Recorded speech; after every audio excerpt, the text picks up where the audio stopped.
Special? খুব ভালো লাগছে, কারণ হচ্ছে আমরা অনেকটা বড় হয়ে গেছি এরকম ফিল হচ্ছে। একসাথে আমরা অনেক বছর কাটিয়েছি, অনেক তখন প্ল্যান হতো যে এর বিয়েতে কি হবে, ওর বিয়েতে কি হবে, কি খাওয়া দাওয়া হবে, শোন ডাকবি তো। তো ফাইনালি সেই দিনটা চলে এসেছে, মানে মনে হচ্ছে লাইফের একটা স্টেজ পেরিয়ে গেছি অলরেডি। খুব ভালো লাগে ওদের দুজনকে একসাথে দেখে, মানে একদম অন্যরকম, মানে দেখেছি অনেক রকম ভাবে, বাট আজকে পূর্বাশাকে দেখে আমার স্পেশালি একদম অন্যরকম লাগছে। আর অনেকদিন হয়ে গেল কৃষ্ণগরে সেভাবে তো রিউনিয়ন হয় না সবার ব্যস্ততার কারণে, বাট আজকে এই যে আসবো সবাই, কি তুই কখন যাচ্ছিস, কখন কিনে আয় তাড়াতাড়ি, তো সব পুরোটা লোকজনদের সাথে দেখা ভীষণ ভালো লাগছে, খুব ভালো লাগছে।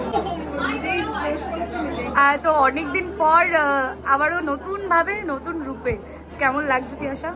ভীষণ ভালো লাগছে, আশা করছি সবার খুব ভালো লাগবে। খুব ট্রাই করছি, আর এই ক্যারেক্টারটা ভালো লাগছে কারণ আমার নাচ করতে খুব ভালো লাগে। আর এই ক্যারেক্টারটা যে মানে রোশনাই নাচ করতে পছন্দ করে, ও তো ভীষণ ভালো ডান্সার, তো আমিও খুব মানে জোর কদমে প্র্যাকটিস চলছে আমারও।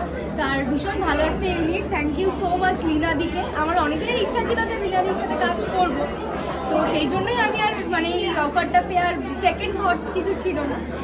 তো খুব ভালো লাগছে, আশা করছি সবার খুব ভালো লাগবে। এত অন্যরকম একটা গল্প। আর একটা বিষয় বলো, যে আমরা সোশ্যাল মিডিয়া খুললেই দেখতে পাই যেহেতু একটা চরিত্র একজন করেছে এবং তারপর নতুনভাবে সেটাকে ফুটিয়ে তোলা, সেটা তো বটেই টাফ।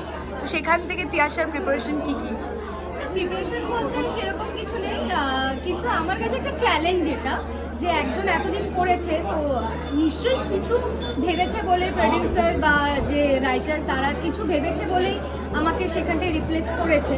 তো মানে আমার ওপর একটা অনেক বড় দায়িত্ব, যে যারা ভেবেছে আমাকে নিয়ে যে না তিয়াশা পারবে, তো তাদের ভাবনাটাকেও মানে ঠিকঠাক জায়গায় পৌঁছানো, সেটাও আমার একটা দায়িত্ব। তো আমার কাছে বড় একটা চ্যালেঞ্জ।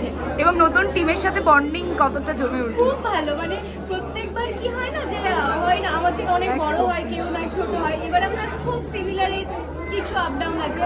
তো আমি ড্রাইভ করছিলাম, রশ্মি হচ্ছে ভালোই হচ্ছে একটা ড্রাইভার পাওয়া গেছে, এরকম থাকলে তো আমরা খুব এনজয় করি। ওখানে অলরেডি খাওয়া দাওয়া শুরু হয়ে গেছে, মানে কফি থেকে শুরু করে কফি মেকার, এখানে রান্না হচ্ছে, মানে খুবই ভালো একটা ইউনিট, খুবই ভালো ইউনিট। আচ্ছা, শনের সঙ্গে বন্ডিংটা কেমন হলো?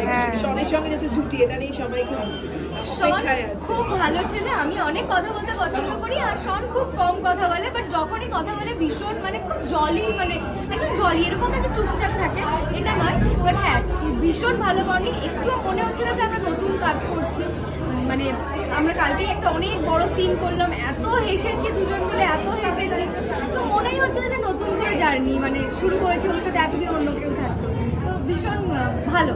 রচনার পাশাপাশি কি নতুন কোনো কাজের পরিকল্পনা? কারণ এখন ওটিটি বা না, এখন মেগা সিরিয়াল করলে আমার মনে হয় যে কোনো একটা কাজকে প্রায়োরিটি দেওয়া উচিত। হয়তো দুদিকে যখনই আমরা করতে যাই দেখবে কোনোটাই ব্যালেন্স হয় না, তো আমার মনে হয় যে একদিকেই বেটার। আর পার্সোনাল লাইফে সব ঠিকঠাক? একদম, যদি ঠিকঠাক না হয় সেজে গুজে ধরে আমি এখানে আসতে পারতাম। হয়ে গেছে লাইফে কেউ না থাকলে দেখবে তখন বেশি আরো গ্লোটা আসে, কারণ নিজেকে মানুষ টাইম দেয়।